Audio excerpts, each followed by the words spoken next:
Welcome to Redemption Church today. It's always an honor and privilege having you with us. Today, we believe over 98 countries are joining us as we worship God together, many different languages. And I really believe today I have a word in season for you.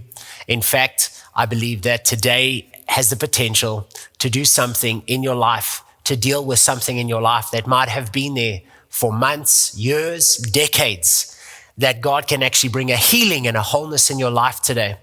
And so I wanted to talk to you today about a subject that is listed in Scripture, and in fact, when it was brought up by Jesus to his followers, his apostles and disciples, and he said, this is something I want to talk about. Do you know it is the one subject in Scripture where they replied when Jesus said, I want you to have faith to do this? Where they replied, when they heard what the subject was, they replied by saying, we don't have faith for that God. It's funny because you might think that that was the response to Jesus saying, let's pray for someone who is sick. Let's pray for someone who is dead. How about let's hand out a few rolls and fish to try and feed 20,000 people. One little meal should feed 20,000 people. Or even Jesus saying, why don't you come and walk on the water? Interestingly enough, in response to all of those requests, never once did the disciples say, we don't have faith for that. They might have thought they don't have faith for that. I know I would think that if Jesus said to me, here is a few loaves of bread and fish and start handing it out and it's going to feed all these people, I might have thought, wow, I don't know if this is really going to happen. Or if Jesus says, hey, come and step out the boat and walk on the water, I would have thought that's impossible. But they never said it. In fact, the disciples only responded once in Scripture to Jesus with the statement, we do not have faith for that. In fact, it wasn't a reply of one of the people. In other words, one person says, I don't have faith for that, but someone else says, I do. In fact, it was a unanimous response. Jesus, what you're asking us to do right now, none of us. There's a consensus. We've taken a poll. We've signed a petition, right? We all agree. We all vote to say we cannot do what you're asking us to do. Do you want to know what that subject was about? Jesus was talking about a word beginning with F. And I know some people might say, well, we know some bad words beginning with F, but I really think this is probably one of the biggest words beginning with F in the world. You know what that is? Forgiveness. Forgiveness. When Jesus described to his followers the kind of forgiveness he wants them to walk in, he wants them to possess, the kind of forgiveness that we, the followers of Jesus, are able to have and operate from, when he described that forgiveness, do you want to know what their response was? We don't have faith for that. So I want to show you today, if you're sitting at home or wherever you're watching, however you're watching, and you say, you know what, Josh, listen, let's not go there. You are not alone. In fact, that is the very response that the followers of Jesus, this is people who have witnessed miracle after miracle, who had been a part of the most radical move, the most radical revolution to have ever happened on earth. They were in it, living in it, witnessing it. They saw God raise the dead. They saw God bring fish when there was no fish. They saw God literally do the most amazing miracles. And yet when he says, let's have forgiveness, they responded with, we don't have faith for that. And here's the thing. You do not have the faith needed in your own ability to walk in forgiveness. That's why God wants you to understand it's something he wants you to possess, but it is on the other side of recognizing that it comes from him and it operates as you receive it, you can operate in it. We're going to look a little bit at when Jesus teaches about forgiveness, because I want you to see how far he pushes it and the kind of forgiveness he wants you to be able to walk in. Forgiveness is not about losing. Forgiveness is not about giving up, giving in, or compromising. In fact, forgiveness, as described in Scripture, is totally linked to victory and freedom. It is a powerful, supernatural thing that will allow you to live in this earth at a whole new level, full of victory, full of life, full of freedom. Bitterness and offense brings bondage. It locks you in. It ties you down. It doesn't just hurt you. It doesn't just hold you down. It impacts the way you see life, the way you see others, the way you see yourself. It is literal bondage. It is literal lockdown. Bitterness and offense. Bitterness and offense causes people to make decisions more than any other emotion, because anger comes and goes, right? Happiness comes and goes. Sadness comes and goes. Even mourning comes and goes. But you can live in a state of offense for your entire life. You can decide, I am never, ever trusting that person, these people, this situation. I am never, ever going to get into another relationship. I am never, ever again going to do this, do that, go there, try this. No matter how much I have opportunity, no matter how much I have something to give, something to offer, because I am offended, because I come from hurt, and because I'm dealing with deep wounds, and it has grown into a bitter space, that will impact your life more than anything else. So you might think the biggest influences on people's personal decisions is finance, maybe career decisions, or physical decisions about sickness or health. But actually, people's personal decisions, most are made out of fear rooted in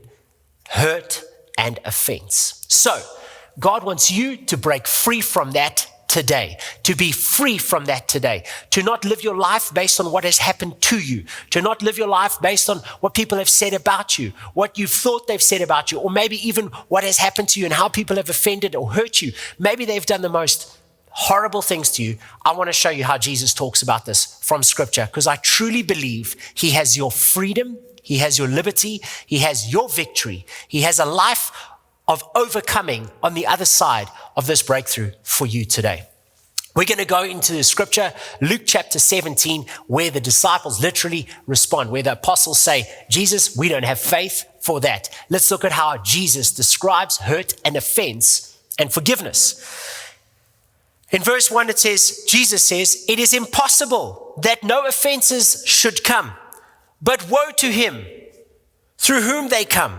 It would be better for him if he hung a millstone around his neck and he was thrown into the sea, then he should offend these little ones. So the first thing Jesus says is, it is impossible to have a life on earth that is free from offenses. People are going to hurt you. People are going to disappoint you. People are going to let you down. Why? Because they're people.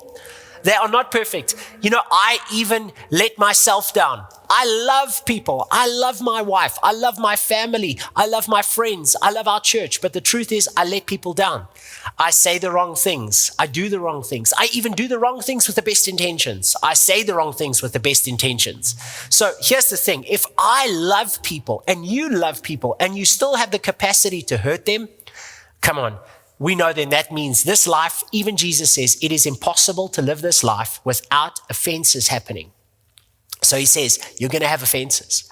And he then says, you know what? It's bad news if you are a person who walks around offending people. He also says it's literally like hanging a stone around your neck and being thrown into the sea. In other words, it's not good to walk around trying to hurt people. It's not a life you want to live. It's not a place you want to be. It's not the type of person you want to be. And here's something else. He says, it is so wrong that you go around offending little ones. It's interesting to me that actually Jesus highlights offense happening a lot to young people. In other words, when you are young, that is when the devil tries to hurt you the most.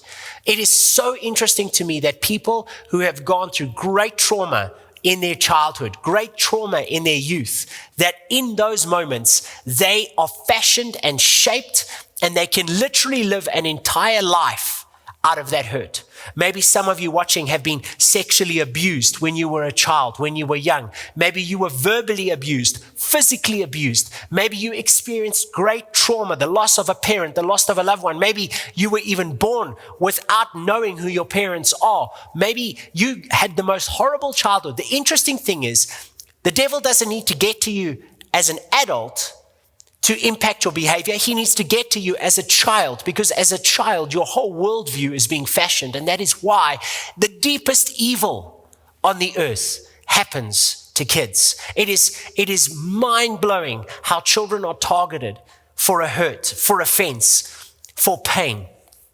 Why?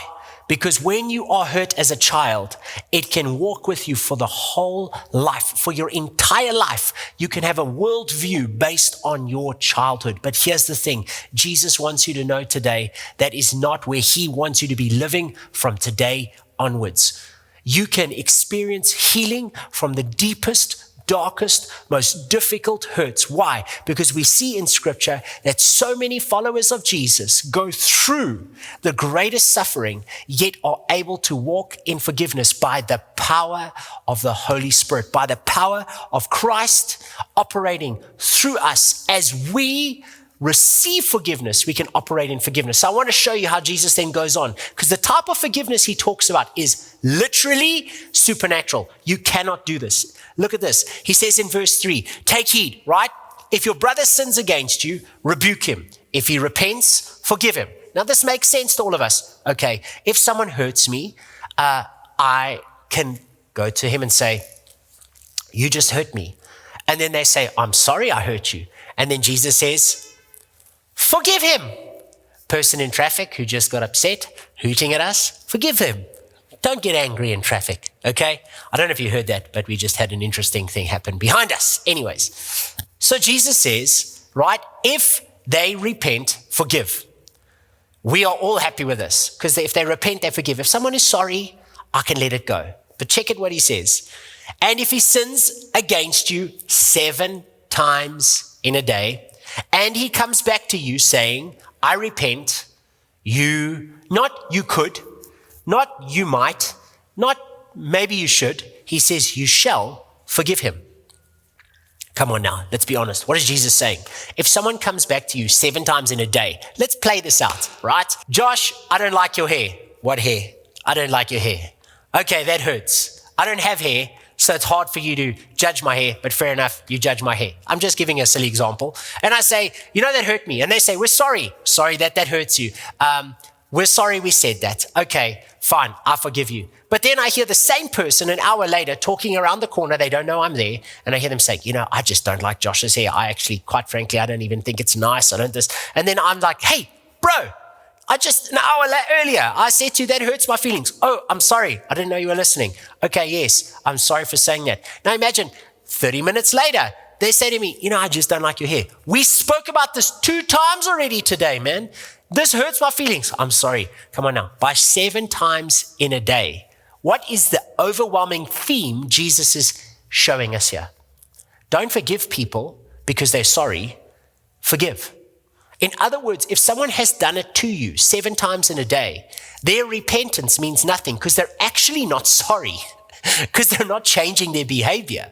They have kept the same behavior up and they're just saying sorry. And Jesus doesn't say, when you see someone keep hurting you, keep harming you, now you don't need to forgive. He says, you shall forgive.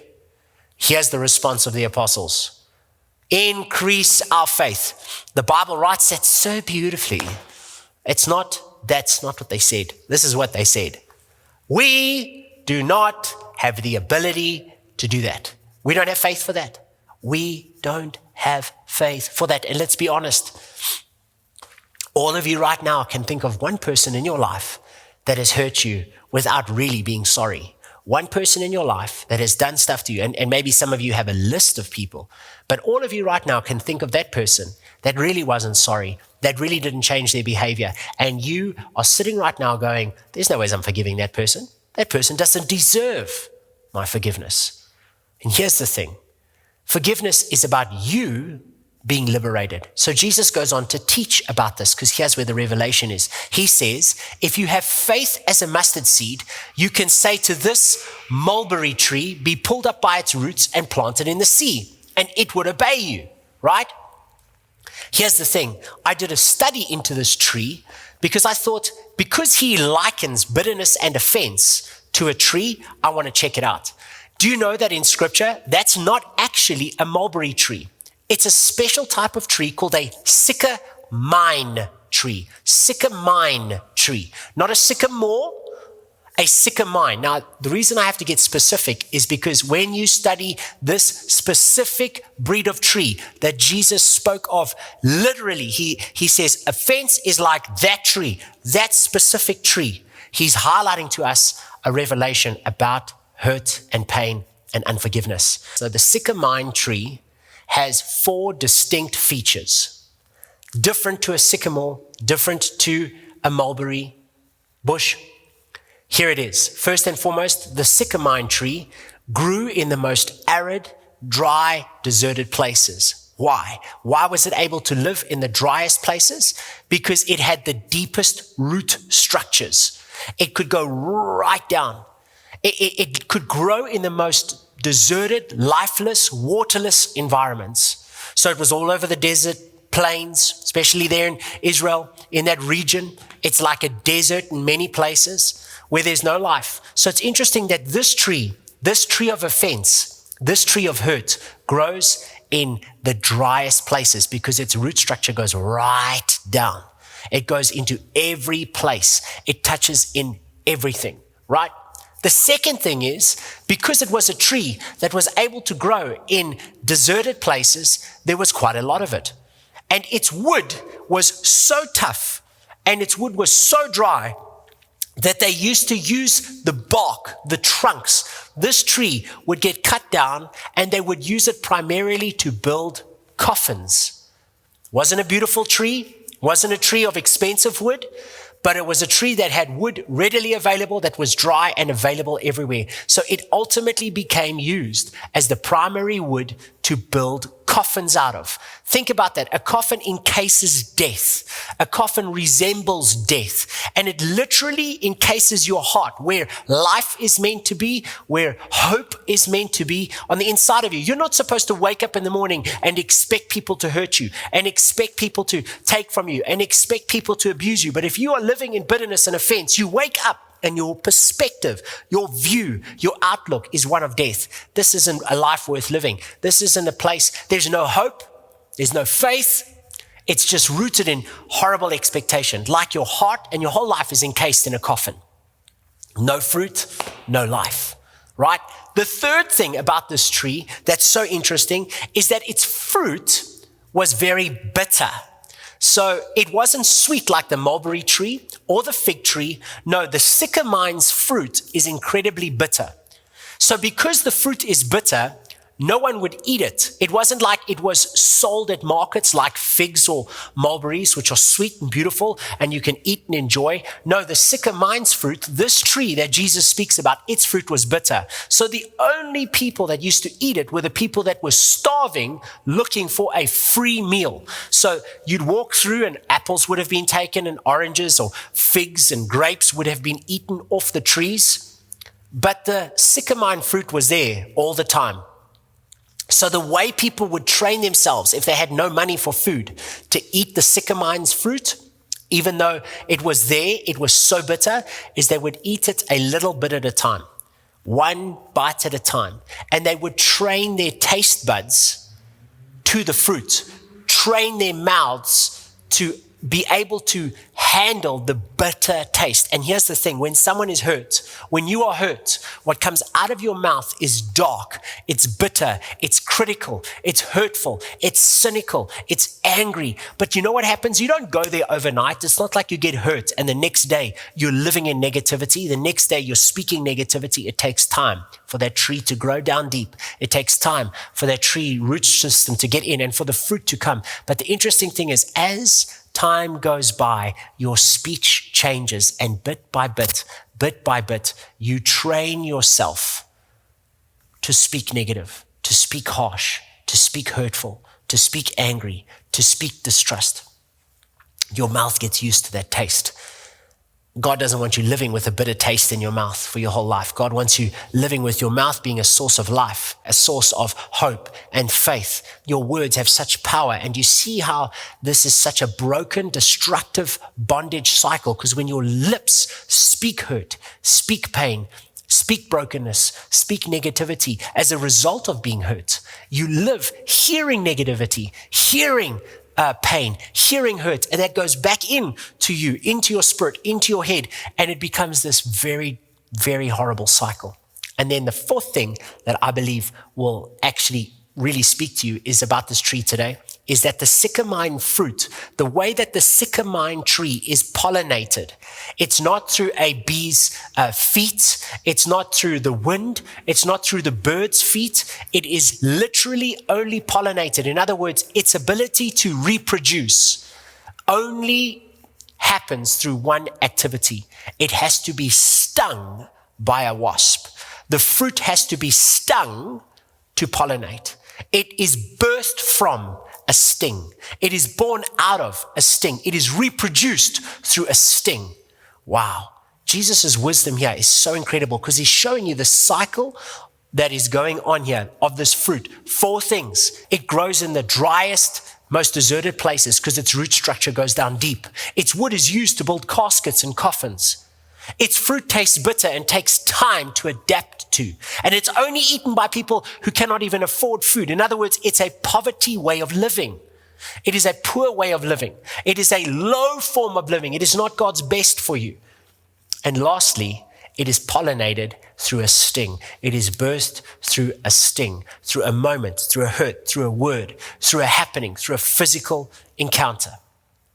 So Jesus then says, but let me explain something to you guys. You can walk free from this. He wants us to be able to forgive. He wants us to be able to, because he says, if you would say to this tree, if you would deal with this tree, if you would speak to this tree, if you would deal with it, it will be plucked up, it will be thrown out. And he says, you know what you need to have? You don't need to have big faith. You don't need to have huge faith. You don't need to have impressive faith. Jesus says, all I need is faith like a mustard seed. A mustard seed is tiny. It's this little seed. In other words, Jesus is saying, I'm not looking for you to be big and bold and be able to have great faith for this. I just need an inch. I just need a centimeter. I just need a little space. And you know what? The hardest thing to do when you're dealing with unforgiveness is to give in an inch. It's like you dig a wall, you build that wall, and you say, never again. I will never allow. I will not give in a centimeter. I will not give in an inch. This is where I've been hurt. This is where I am, and I'll never, ever give in. And God says, I need you to just give me, not yourself, not your friends. Jesus needs an inch. Just faith like a mustard seed. Just give God a little space, and he'll come in. He'll work. He will. And you know what that space is? It's actually receiving forgiveness. It's actually walking in forgiveness, not because you have forgiveness in and of yourself. It is something you get from God. You cannot forgive before you have the revelation you have been forgiven. Jesus forgave you of all your sin. God forgives you. You know, one of the hardest things, if not the hardest thing for people to do, is to forgive themselves. To look in the mirror and say, I forgive you. To actually recognize that you might have done your best and it didn't work out. Maybe you blame yourself for something. You should have, you could have, you would have. But you have to let God forgive you. You know, it is his forgiveness that leads to us walking in forgiveness. The Bible says in Colossians chapter 3, we're going to go there really quick, bearing with one another and forgiving one another, if anyone has a complaint against another, even as Christ forgave you, so you should also forgive. But all these things put on love, which is the bond of perfection. And let the peace of God rule in your hearts, to which you were also called in one body, the bride of Christ, the church of Jesus, and be thankful. He literally says you are to forgive, but you can only forgive once you recognize you have been forgiven. And on the other side of forgiving, you tie yourself to love. Not rejection, not hurt. You literally bond yourself to love. His love for me, his love for you. He forgives you because he loves you, and you need to tie yourself to that love. And when you let that love literally wrap itself around you, I notice about Jesus when he talks about our God, our Father, our Abba Father, and he even talks about the prodigal son who messes up and he comes home, the dad runs and throws his arms around him. God loves you. Even if you stand awkwardly today and you say, I don't feel worthy of love. I don't even know how to extend my arms of love. And you just let God love you. He will come and he will tell you, I have forgiven you because I love you. And seal yourself to that bond, letting that love. Paul says nothing can separate us from the love of God that is in Christ Jesus. And you know what happens on the other side? Your spirit receives, walks in. What starts to occupy the inner you is peace, not pain. Pain doesn't rule your heart. Peace will rule your heart, right? And you will be thankful and you will be called in one body. So many people have stepped back from church, from the body, from doing something with others for God because of hurt, because of pain. And you know what's so amazing? When you walk in forgiveness because of his forgiveness for you and you receive the love of God, you know what happens? Peace rules, and peace allows you to go back to the body of Christ and function with people because you're no longer looking to them for affirmation, to people for your acceptance. You have it from him. You have your love from him. You have your forgiveness from him. And here's what happens. You walk in your calling in the body because you're not reacting to people. You're not looking at people, waiting for someone to hurt you, waiting for someone to do something to you. No, you're living above that because people can't hurt you anymore. See, the thing is, Jesus doesn't say offense won't happen. He says it will come. But having an offense is natural. Living in offense. In other words, having offense or being offended. Offense is a moment. Offended is a lifetime decision.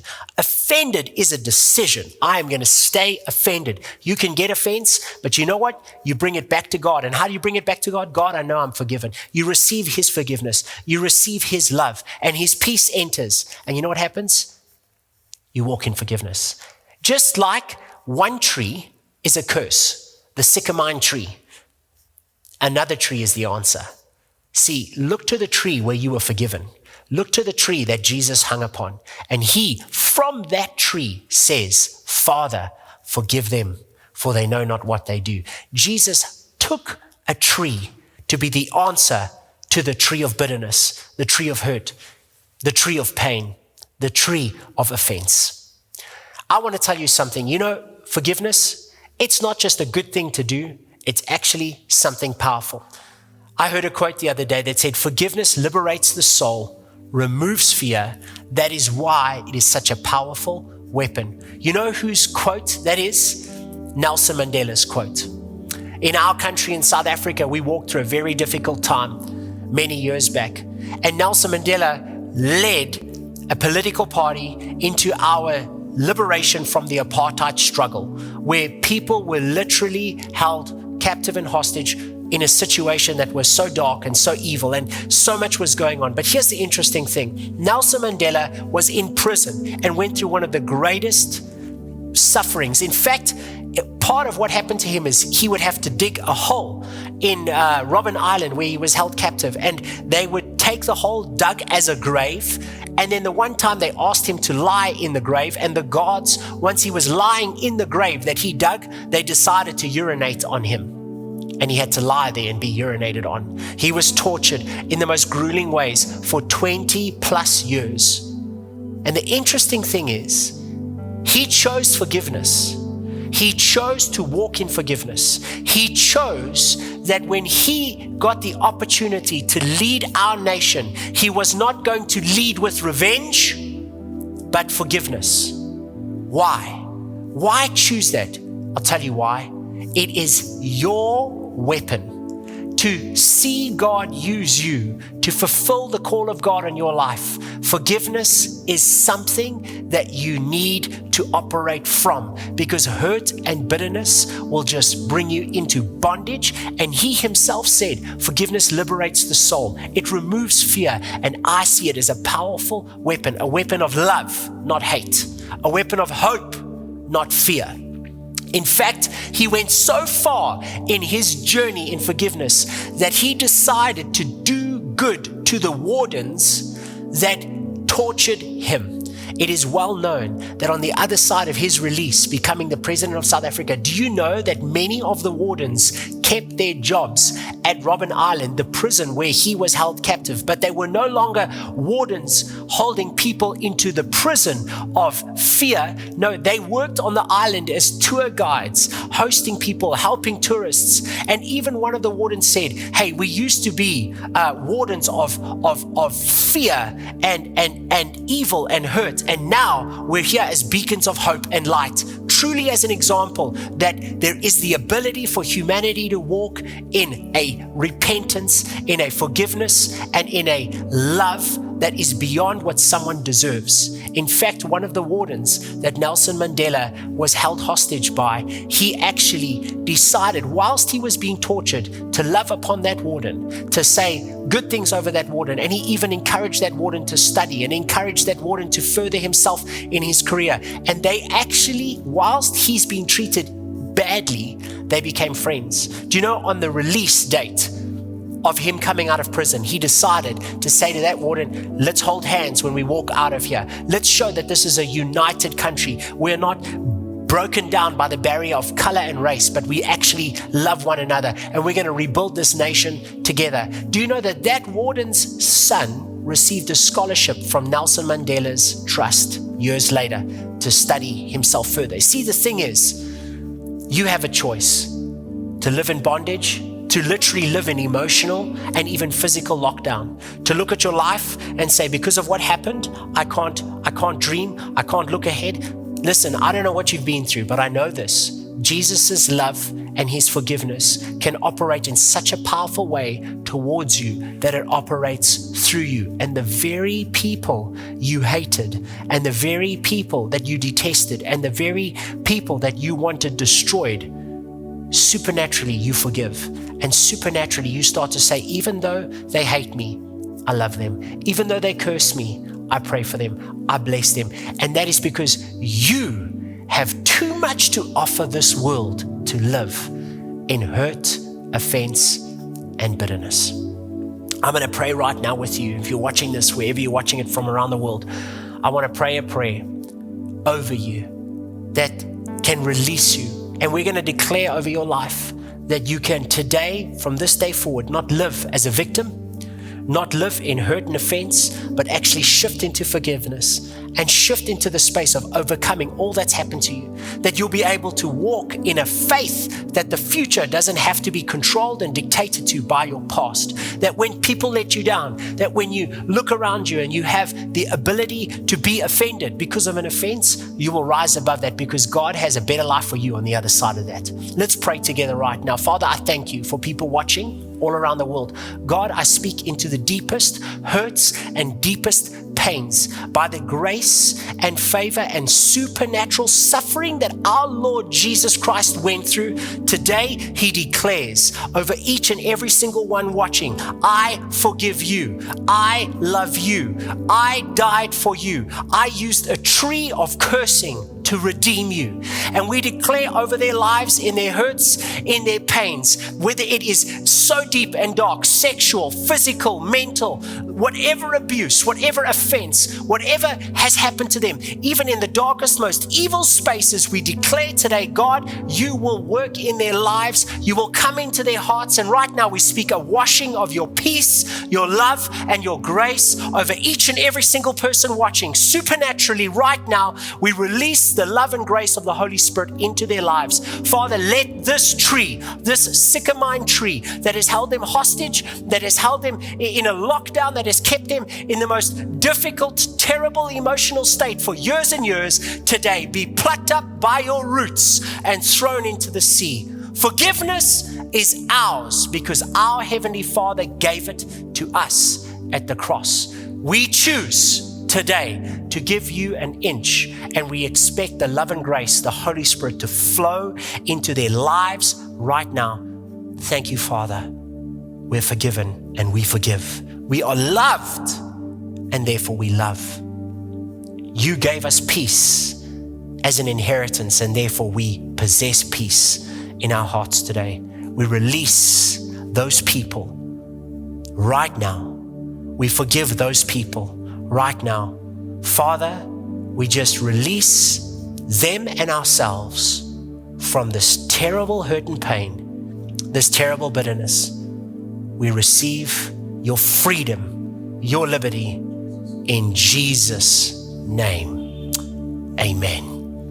Amen. We're going to pray a prayer right now as well for those of you who are watching and you don't know Jesus Christ as your Lord and Savior.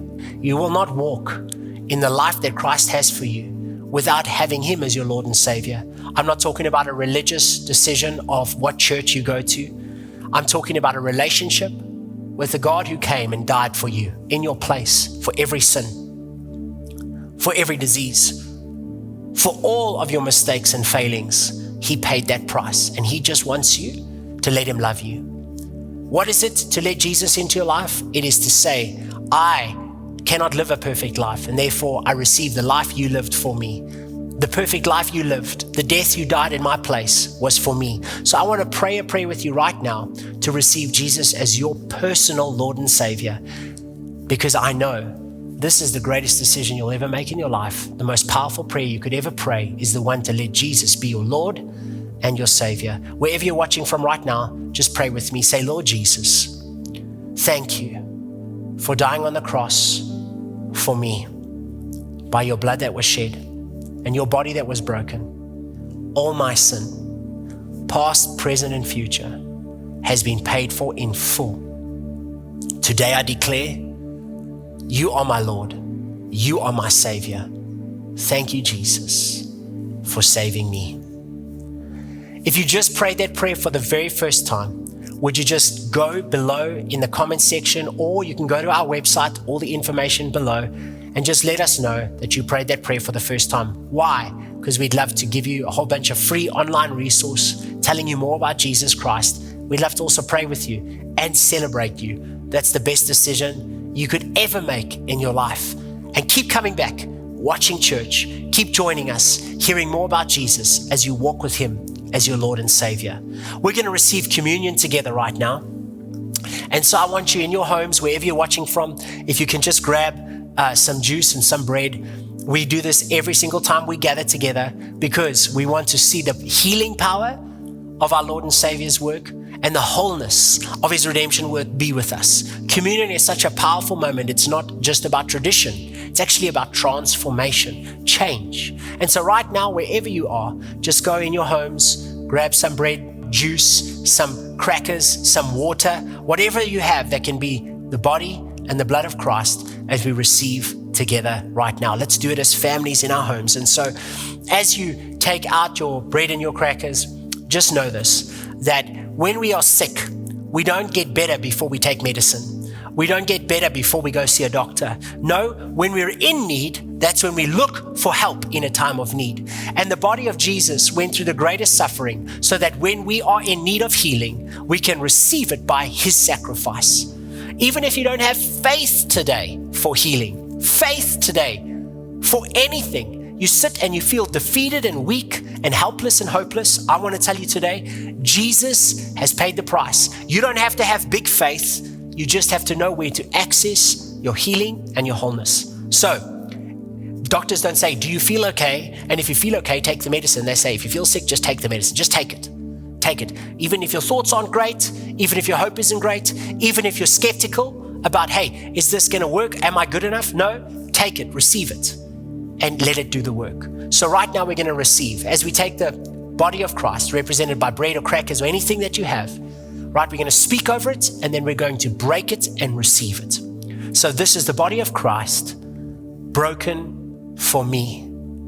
Every sickness, every form of brokenness has been paid for in full. By His stripes, I am healed. So we break it, and now we eat. And we speak healing and wholeness over everybody receiving today and every home, supernaturally, from wherever you're watching, a hospital bed, wherever it is, out of whatever circumstance, receive healing by the sacrifice of Jesus Christ for you today. Now we're going to take our juice the blood of Jesus, and we're going to speak over it. This is the blood of Jesus shed for me. How you love me, God. How you've paid for every single sin. I receive that forgiveness, that love, that peace that you paid for with your blood. Thank you, Jesus, for redeeming me. Now we receive. Amen. If you were blessed by today, hey, would you let us know? Comment below. Tell us if it blessed you, and even consider sharing. We want so many people to be set free from the bondage of hurt, offense, and bitterness. We're going to give you an opportunity right now to sow into Redemption Church, because right now our church is active all over the world in helping people in this time of crisis. One of the things that we felt very strongly as Redemption Church was that we need to show the love of Jesus practically. As of today, we have already handed out over 25 tons of food, fed over 120,000 meals, and been able to serve people in countries all over the world, not just with the gospel of Jesus, but also with food, aid, and assistance. Thank you so much for sowing into our church, into our Jesus Cares ministry, because you are literally helping us save lives, touch lives, and show people the hands of Jesus, literally. Thank you so much for giving. As we close, we're going to worship together, and we'll see you again soon next week at Redemption Church. Be blessed, all of you watching from all over the world, especially our family in the Netherlands, Hungary, and all other nations across the globe. We love you. We appreciate you. South Africa too. You're so close to our hearts, and we can't wait to see you here again at Redemption Church. Be blessed.